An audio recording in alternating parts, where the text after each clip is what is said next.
श्री स्वामी समर्थ, श्री गुरुदत्त। यावर्षी कालभैरवनाथ जयंती 12 तारखेला आली आहे।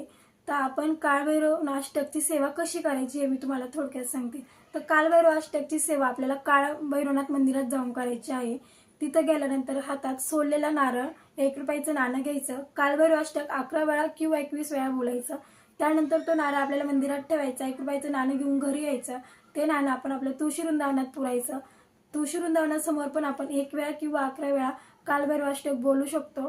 त्यानंतर आपण हा उपाय का केला जातो, तर हा उपाय अडकलेले पैसे किंवा मग तुमच्या व्यवसायात कोण तुमचा स्पर्धक असेल, कोण तुमचा पार्टनर असेल, तो तुम्हाला धोका देत असेल, तर आपण ह्या त्रासापासून आपली सुटका होते म्हणून ही सेवा करायची कालभैरव अष्टकची।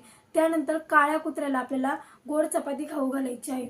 दिवसभरात कधीही घाला तुम्ही गोड चपाती खाऊ घाला, खूप फलदायी उपाय आहे, सर्वांनी आवर्जून करा।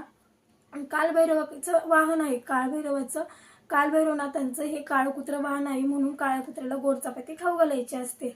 त्यानंतर सायंकाळी प्रदोष समयच्या काळात आपण आपल्या प्रवेशद्वाराच्या बाहेर आपल्याला दीपदान करायचं आहे। आपण त्या दिवशी मोहरीच्या तेलाचा आपण दिवा लावायचा, म्हणजे ह्याने काय होतं, अक्ककाली मृत्यू टळतो, अक्ककाली मृत्यू आपला टळतो म्हणून आपल्याला मोहरीच्या तेलाचा मुख्य प्रवेशद्वाराबाहेर दिवा लावायचा आहे। दीपदान केलेलं पण खूप छान आहे।